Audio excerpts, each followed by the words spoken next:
Hey, what's going on, guys? It's Combo here. Welcome back to some more Black Ops 2 Wii U footage. Today I'm actually bringing you guys a pretty old gameplay way back from November 25th of 2012. So it's been like 6 months now, almost 5 or 6 months since I got this gameplay. It was pretty much a release gameplay from when the Wii U and Black Ops 2 first came out, and of course I'm going to be using the PDW because that's pretty much the go-to gun for, you know, when you first get the game, I guess, when you're first trying to discover how it works. You always tend to go towards the easiest gun in the game, I guess, to use. And at the time, I didn't really think it was newbie, of course, you know, the PDW. But, you know, it's like that with every Call of Duty, and that's kind of what I wanted to talk about today. But it's just a normal gameplay. You guys have probably seen something like this hundreds of times now.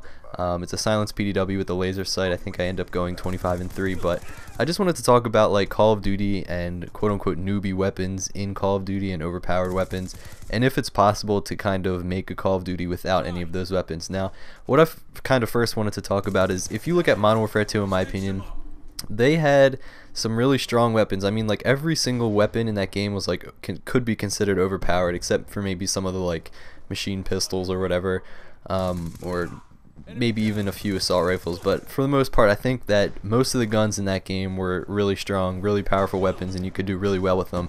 Of course, there were the noob tubes and the one-man army and danger close, but for those guys who've mainly stuck to the Wii and never really played Modern Warfare 2, there was pretty much a huge flaw in the game where you could resupply your noob tubes, and pretty much everyone did that, and it got to that point. But since Modern Warfare 2 never came out on the Wii, we didn't really get to experience that firsthand unless you had another console or if you played it on the PC. But I think if you take out the noob tubes in that game, I think that the weapons in general are like, I don't know if I want to say balanced, but I don't really know what to call them, like what the term is to use. But I think that Modern Warfare 2 had a great balance.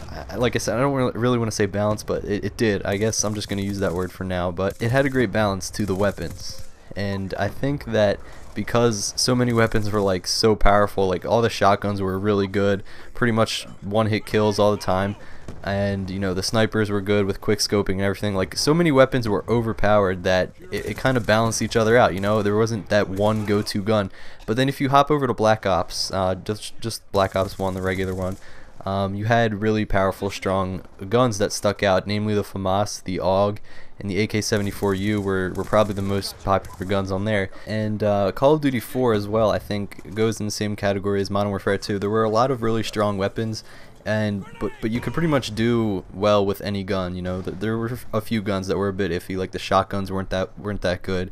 The Scorpion was a little bit iffy too, but for the most part, like, most of the guns in that game were very strong, solid weapons that you could do well with, and especially with perks like Stopping Power and Juggernaut. I think that in a weird way, you know, you think those perks would actually help, you know, balance the game out once they were removed, but in some ways they did help balance the weapons out. It's kind of weird how it works out. But in general, if I'm gonna say that they're going to make a Call of Duty where there isn't really one overpowered gun or one really easy gun to use, like in Black Ops 2, I think the guns are pretty well balanced. You know, with the exception, I guess, of, I think the Remington needs to be nerfed a little bit.